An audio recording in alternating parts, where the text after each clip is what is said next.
제가 사석에서 어떤 한 장로님을 만났습니다.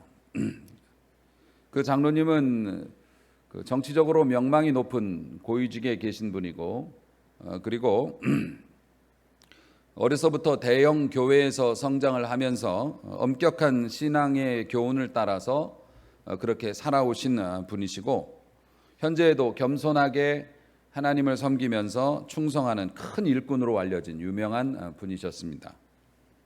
그런데 그분이 저를 어떻게 알았는지, 저에 대한 얘기를 들었다, 저에 대한 좋은 이야기를 많이 들었다, 그리고 목사님 설교 들어봤는데 큰 은혜를 받았다 하면서 극진한 태도로 저에게 오셨다는 겁니다. 마치 하나님의 음성을 듣는 것 같았습니다. 목사님에게 하나님의 지혜가 임한 것 같아요 라고 그렇게 말을 하는데 그때 저는 이렇게 말을 합니다. 장로님, 아직 신앙의 기본이 덜 되셨네요. 구원은 받으셨는가? 만약에 제가 그분에게 그렇게 얘기한다면 그 다음 과정이 어떻게 될까요? 여기까지는 저의 상상이었습니다. 그런 분이 저한테 찾아와서 말을 붙일 리가 없겠죠. 근데 이런 민망한 내용이 실제로 오늘 읽은 본문 안에, 눈치가 빠르신 분들은 눈치채셨겠지만 있었던 내용입니다. 놀랍게도 예수님과 니고데모라고 하는 사람과의 대화의 내용이 오늘 이제 본문이거든요. 그 내용의 요지가 그랬다는 겁니다. 이 사람은 니고데모라고 하는 분이, 우리도 이름을 기억할 정도로 성경에서는 제법 유명한데요. 이분이 하신 일로 유명한 게 뭐냐면, 예수님께서 십자가에 못 박히신 후에 운명하시고 그렇게 십자가에서 내려지셨을 때 이 사람이 로마 총독을 찾아와 가지고 그 시신을 내어달라고 그럽니다.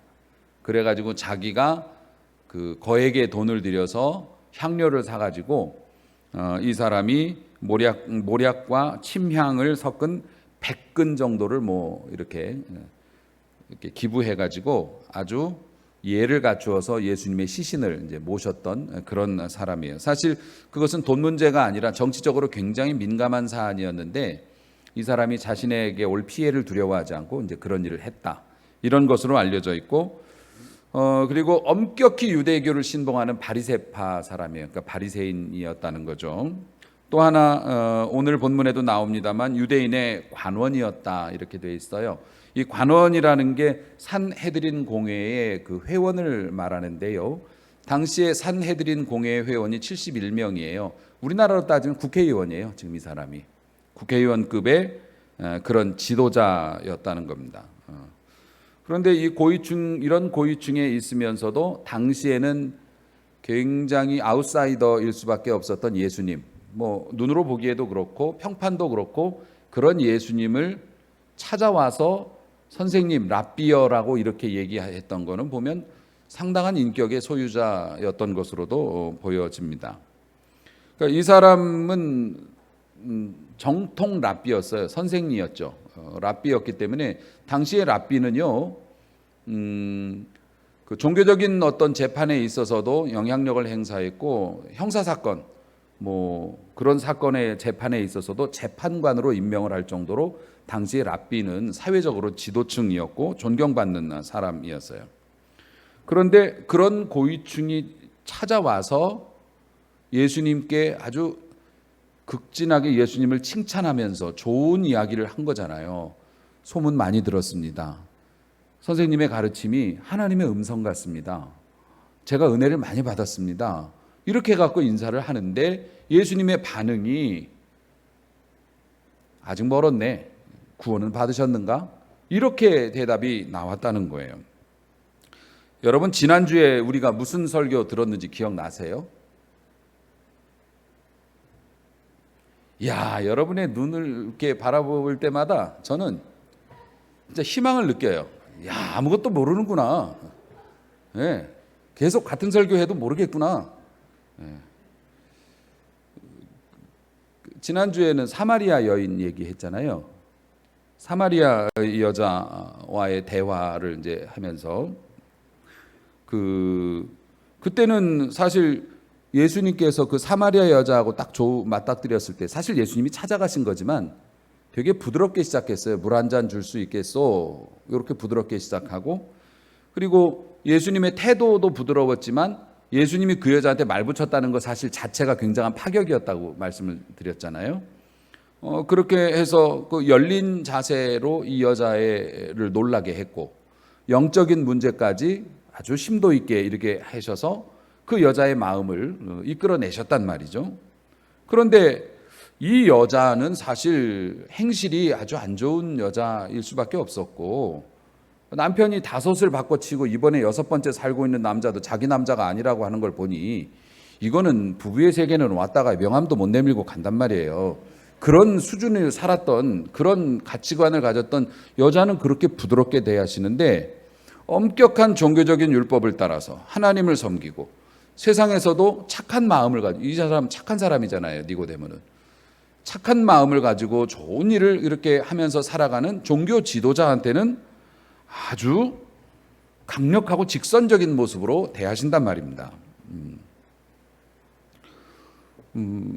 다시 말씀을 드리지만 예수님은 니고데모와 사마리아 여자를 대하는 게 완전히 달랐다고요. 사마리아 여자에게는 어떤 취지의 가르침을 주셨냐면, 네가 진짜 행복과 만족을 찾기 위해서 추구했던 여러 가지 방법들, 네가 그동안 써왔던 방법들, 그 당시에 그 여자는 남편을 바꾸는 것밖에 없었죠. 더 좋은 남자를 만나서 그 남자에게서 행복을 얻으려고 하는, 네가 써왔던 방법들이 성공했니 실패했니? 지금 실패해서 6번째 살고 있는데 6번째도 실패했잖아.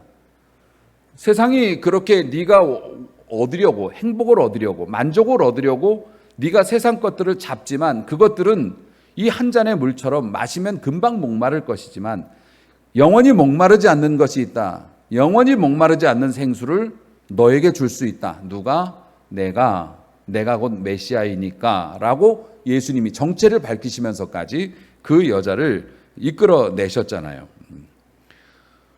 반면에 예수님을 알아보고 찾아와서 칭찬하는 이 니고데모는 거듭나야겠다는 말로 한마디로 정리를 했는데, 사실 일단 그 이유를 알려면 니고데모를 먼저 봐야 돼요. 니고데모는 우리가 소위 말하는 금수저 출신입니다. 그러니까 태어나 보니 명문 가문이요. 태어나 보니까 우리 아버지가 재벌이요. 뭐 이런 거죠. 열심히 노력해서 출생의 특권을 따낸 게 아니었잖아요. 그렇죠? 자기가 태어나 보니까 아기가 노력해서 딴 게 아니란 말이에요. 스스로 빈틈없이 계획해서 태어난 것도 아니라고요. 금수저란 말입니다. 여러분, 피라미드 여러분 가보시지는 못했을 수도 있겠지만, 피라미드를 이렇게 봐도 피라미드 한 칸의 높이가 이렇게 쌓여 있는데, 실제 피라미드의 한 칸의 높이가 사람의 키보다 더 클 거요.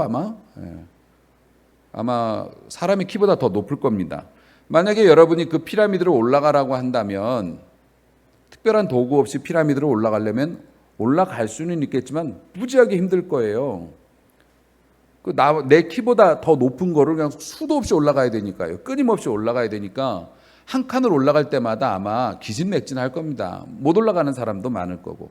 인생살이가 그렇다는 거예요. 소위 말해 흙수저라고 하는, 가진 것 없고 도와주는 사람 없는 사람은 인생의 한 고비를 올라갈 때마다 죽을 힘을 다해서 올라가는 거예요. 그 한 고비를 올라가기 위해서 잠 못 자고 알바하고 죽도록 고생해서 한 칸 한 칸 올라가는데, 그 옆에 금수저라고 하는 애들은 아버지가 놔준 그 계단을 통해서 저벅저벅 그냥 막힘없이 올라가는 거예요.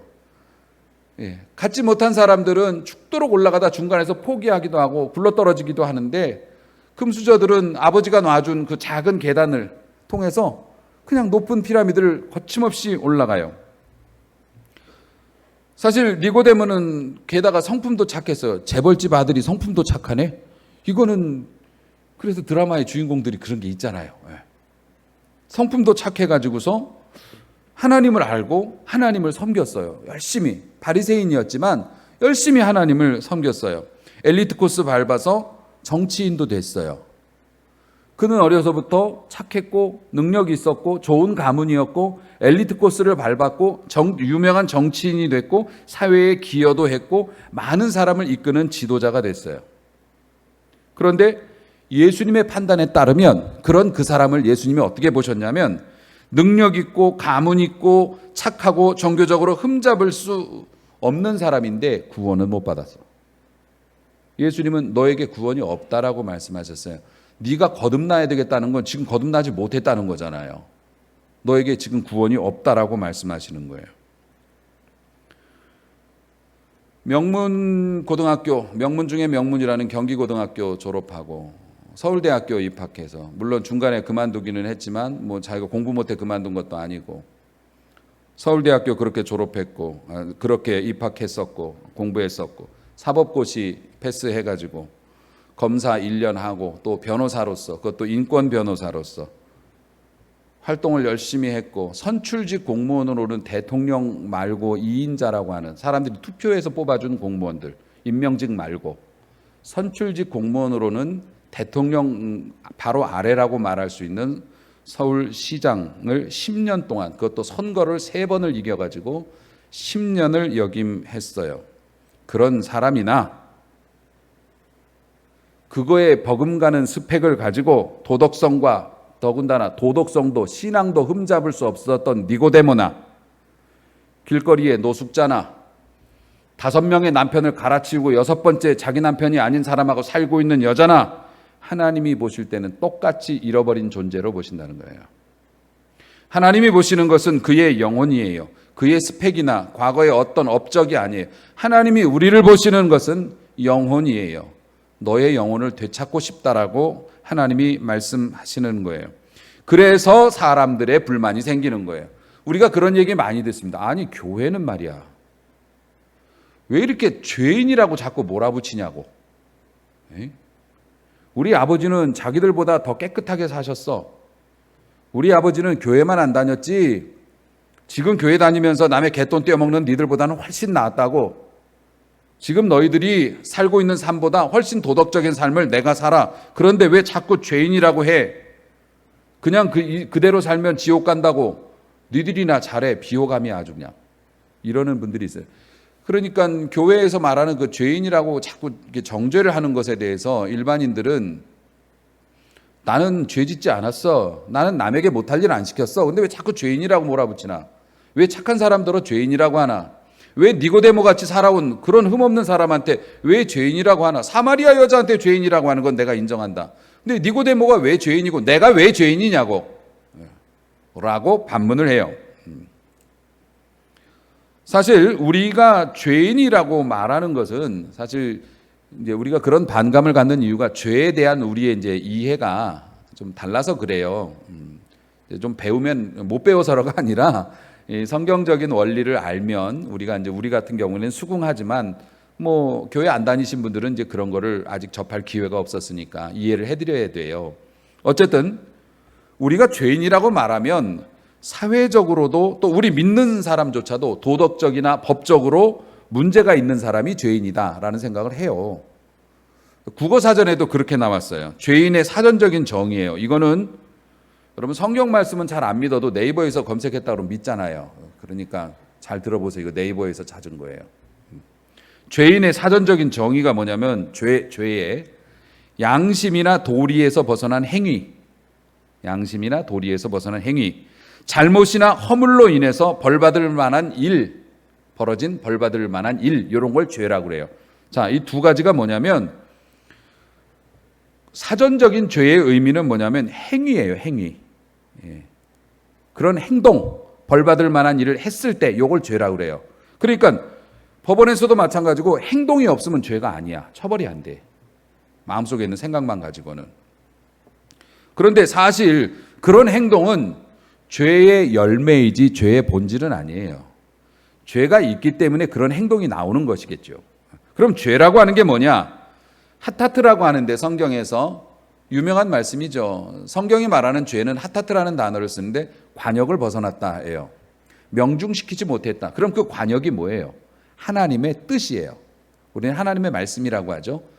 아, 이 주먹 이렇게 쥐지 말아야 돼. 습관이 돼가지고, 이거 유튜브로 보니까 이거 도라에몽 손이더라고. 너무 동그랗게 나오는 것 같아. 아, 버릇이 돼가지고. 그러면 안 돼요. 하타트라는 게 관역을 벗어났다는 뜻이에요. 그건 하나님의 뜻에서 벗어남은 죄예요.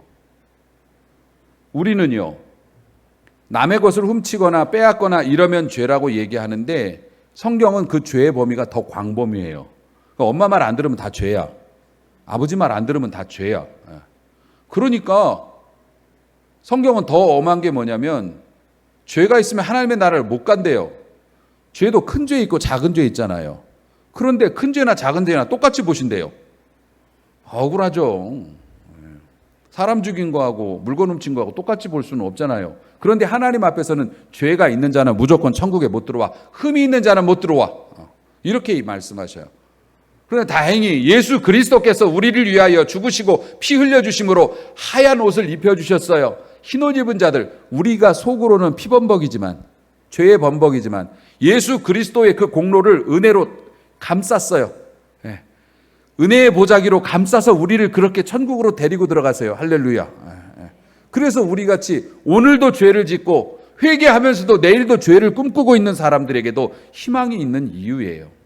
어쨌든 죄는 하나님의 뜻과 벗어나는 것이에요. 여러분, 하나님의 뜻을 따르지 아니하면 죄. 그러니까 성경이 말하는 건 관계예요. 관계. 세상이 말하는 건 행동이고, 죄가 성경은 하나님과의 관계가 비뚤어지면 그게 죄 속으로 들어간다고 보는 겁니다. 사람 속에 죄가 창궐하면, 가득 차게 되면은 필연적으로 사람은 어떤 모습을 갖냐면 성격이 못돼 먹은 사람은 난폭한 짓을 해요. 죄가 가득 차면. 그렇죠? 사회적으로 반사회적인 일을 해요. 하지만 착한 사람들 속에 죄가 들어가도 난폭하게 행동하지는 않지만 다른 데서 구원을 얻으려고 하는 노력을 해요. 구원이라는 걸 우리는 하늘나라 가는 것만 구원이라고 생각하지만 어떤 때는 고통에서의 해방도 구원으로 보고 가난에서의 해방도 구원으로 보고 그래요. 사람들은 하나님 이외에 다른 것으로 구원을 얻으려는 시도를 해요. 죄가 그 사람을 점령하면. 그래서 어떡합니까? 권력에 의지하고 자식에게 의지하고 돈에 의지하고 그것으로 해방을 찾으려고 해요. 그 여자는 남자들에게 의지를 했고 니고데모는 뭡니까? 자신의 사회적인 업적, 종교적인 어떤 빈틈없이 바리새인들은 얼마나 빈틈없이 신앙생활을 했나요? 정말 죽도록 계명을 지키는 게 직업이었으니까 그렇게 해서 어떻게 해요? 자기 나름대로의 구원을 얻으려고 했던 겁니다. 그것을 하나님께서는 죄로 보셨다는 겁니다. 그래서 니고데모가 그렇게 훌륭한 사람을 살았지만 네가 그렇게 교회를 다니는 이유는, 네가 그렇게 헌금을 한 이유는, 네가 그렇게 예배에 참여한 이유는 나를 바라봄이 아니요 그렇게 꼬박꼬박 남들보다 열심히 하는 너 자신의 모습을 보면서 만족과 위로를 얻고 너에게 구원이 있음을 자꾸 말하려고 했던 것 아니냐. 주님은 그것을 지적을 하셨던 겁니다.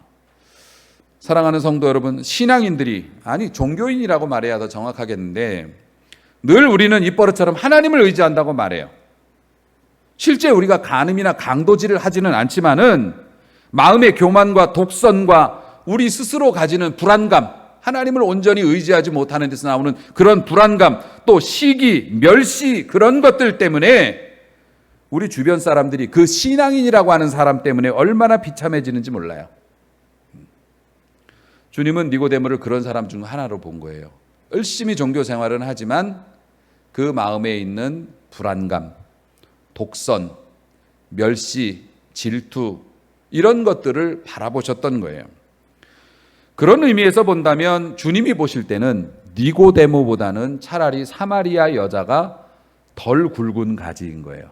그걸 휘어서 천국으로 이렇게 이끌어야 되는데 사마리아 여자는 이미 다 털렸고 가진 게 아무것도 없고 희망이 없이 이제 아무런 희망이 없이 사람들 눈 피해서 물기려다 먹으면서 살았던 여자인데 그런 여자는 오히려 주님께서 영적인 걸 말씀하시면 관심을 가지고 그런 거 있으면 나도 달라고 그렇게 얘기하니까 사마리아 여자는 오히려 부드럽게 대하셔도 되는 거예요. 하지만 니고데모는 너무 굵었어.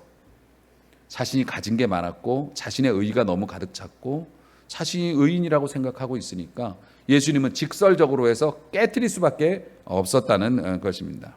니고데모도 사마리아 여인도 권력자도 지혜자도 목사도 우리 모두 똑같이 하나님의 은혜가 필요한 죄인이죠. 은혜가 필요한 죄인이에요. 오늘도 은혜가 필요합니다. 오늘 사마리아 여인과 이 니고데모를 통해서 주님은 말씀하셔요. 너희에게는 생수가 필요하다. 그리고 너희가 진짜 생수를 얻으려면 쿠팡에 전화할 게 아니라 진짜 생수를 얻으려면 거듭나야 한다라고 말씀하세요. 이런 말씀을 드릴 때 장로교에서는 칼빈의 5대 교리나 뭐 이런 걸 따지면서 한 번 거듭난 사람은 다시 거듭날 필요가 없다라고 구원의 유효성에 대해서 가르쳐요. 그것 때문에 장로교인들에게 거듭나야 한다고 그러면 금방 흥미를 잃어요. 왜냐하면 난 거듭났는데, 난 구원 받았는데 뭘 자꾸 거듭나라고 그래? 그럼 내가 구원 못 받았다는 거야? 아닙니다. 거듭나고 회심하는 건 매일매일 우리의 삶 속에서 일어나야 해요. 한 번 구원받았다는 것을 가지고 평생 그거 하나 붙잡고 살면 바리새인 되는 거 일도 아니에요. 사랑하는 성도 여러분, 주님의 은혜가 없으면 강하다고 똑똑하다고 생각하는 우리는 너무나 작은 것에도 부질없이 넘어지고 말아요. 인간의 연약함이에요. 높은 탑을 쌓으면 쌓을수록 우리가 추구하고 우상으로 삼은 대부분의 것들은 실패를 용납하지 않아요. 자기가 평생 신조를 삼고 살아왔던 것들, 평생 위해서 우리가 세상적으로 노력했던 것들은 우리의 실패를 용납하지 않아. 한 번만 실패하면 끝장인 거예요. 오히려 우리가 실패한 순간 자기 혐오와 수치심으로 우리를 벌해요. 뉴스를 통해서도 우리가 확인했잖아요. 진보 쪽의 사람들은 위선이에요. 또 뭐 보수라고 말을 할 수는 없지만 어떤 이들은 위악을 자기의 삶의 어떤 기준으로 삼아요. 그러니까 둘 다 괜찮은 분들이에요. 근데 삶의 방식을 옛날에 제가 그 성경 공부하면서 그렇게 설명했어요. 유재석 씨 같은 방식이 있고 박명수 씨 같은 방식이 있다고. 근데 두 분 다 착한 분들이에요. 그런데 유재석 씨는 어떡합니까? 친절하고 겸손하고 이게 자기의 컨셉이에요. 박명수 씨는 어떻습니까? 막 화내고 막 이렇게 하고 그건 위악, 가짜로 악을 보이는 거예요. 위선, 자기는 원래 선한 사람은 아니지만 착하게 살기로, 착한 방식으로. 그 진보 쪽 사람들은 뭡니까? 위선이에요. 사실 우리 인간은 똑같은 죄인이지만 자기는 선한 방식으로, 공정한 방식으로 세상을 살기로 결심을 한 거예요. 그걸 의지해서 거기까지 간 거예요. 그렇기 때문에 진보 쪽의 사람들은 자신의 도덕성에 타격이 입혀지면 더 이상 의지할 게 없어요. 그래서 진보 계열을 추구하는 분들이 삶에 어떤 흠집이 나거나 어떤 자신이 그동안 해왔던 것과 이율배반적인 그런 삶의 열매들이 생기게 되면 그 실패를 용납을 못해요. 자신이 믿어왔던 모든 지지했던 자신을 지탱했던 모든 도덕적인 그런 것들이 무너지게 되면 일어서지를 못하게 되는 거예요. 희망이 없어지는 거예요. 착한 사람, 종교적인 사람, 하나님을 오랫동안 신앙생활을 해왔던 사람 다 필요 없어요. 필요 없다는 게 아니라 하나님 앞에서는 말이지요. 그런 것으로 평가를 받는 게 아니에요. 그 속에 생수가 있는가 없는가. 만약에 그가 매일매일 거듭나고 매일매일 회심하고 돌이키고 하나님을 다시 붙잡으려고 하는 간절함이 없다면 오늘도 우리는 니고데모에게 들었던 주님의 음성을 들을 수밖에 없을 거예요. 직업이나 배우자나 돈이나 도덕성의 미래의 희망을 걸고 행복의 탑을 세운다면 그것이 언젠가는 우리가 무너지는 순간이 와요. 인간적인 것들은 항상 무너지게 돼 있으니까. 그때 어떡할 거예요? 모든 희망 사라지고 죽을 겁니까? 우리가 세상의 것을 의지하면 세상의 것들은 복종을 요구하고 그리고 실패를 용납 안 해요. 하지만 우리 주님은 어떻습니까? 세상에 그 무엇도 내 죄를 위해서 대신 죽어줄 수 있는 존재는 없어요. 그래서 우리의 배신에도 불구하고 우리를 위해서 죽으셨을 뿐만 아니라 우리를 사랑해 주시고 매일매일 우리가 삶으로 입술로 주님을 배신하고 부인해도 그래도 다시 불러주시고 다시 끌어안아 주시는 분은 주님밖에 없다고요. 세상의 귀신들이 하얀 소복 입고 칼만 물고 사람들 홀리는 거 아니에요. 요즘엔 인터넷에도 귀신들이 있고 세상의 쾌락을 따르는 것들, 세상의 야망과 욕망, 그리고 세상의 편법을 따르라고 부추기는 세상에 많은 것들이 있어요. 거짓말을 해야 돈을 벌어먹고 사는 사람들 유튜브에 널렸고, 그런 귀신들이 자기를 끌고 가요. 그래서 타락하고 방종하고 거짓을 일삼고 세상적인 그곳에 구원이 있고 그곳에 희망이 있고 그것으로 부자 될 수 있고 그것으로 성공할 수 있다고 사람들을 막 끌고 가요. 아니면 이까지 세상 살아서 뭐하냐, 깨끗하게 죽어서 끝내고 말지, 이러면서 막 끌고 가요. 그런데 마지막 순간에 그 귀신의 가르침, 영적으로 건전하지 못한 것들의 가르침을 따라 정신없이 우리가 하나님을 등지고 하나님을 부인하고 배신하고 그렇게 따라가다가 왕창 엎어졌을 때 귀신은 우리를 향해 손을 내밀어 주지 않아요. 우리를 내 속임수에 걸려들었구나 깔깔깔 비웃고 떠날 뿐이에요. 그런데 주님은 어떠십니까? 그곳에까지 따라오셔서 다시 나랑 같이 가겠느냐라고 손을 내밀어 주세요. 그래서 우리가 의지할 분은 주님밖에 없어야 하는 거예요. 세상의 것들은 모든 걸 다 줄 것처럼 우리를 끌고 가지만, 나랑 같이 가자고 그러지만 그곳에서 우리가 넘어지면 비웃고 또 떠날 거예요. 하지만 주님은 그렇지 않으세요. 주님은 니고데모가 훌륭한 사람이고 착한 사람이었기 때문에 그렇게 강하게 말씀하셨는지도 몰라요. 그가 구원을 받았는지 어쨌는지 정확히 묘사되어 있지는 않기 때문에 제가 확언할 수는 없지만 그 후의 행적으로 봤을 때 아마 그는 하나님의 나라에 가 있을 거라고 생각은 하지만은, 사랑하는 성도 여러분, 오늘도 역시 마찬가지예요. 예수님이 십자가에서 목마름을 경험하셨기 때문에 우리의 목마름을 채워주실 수 있어요.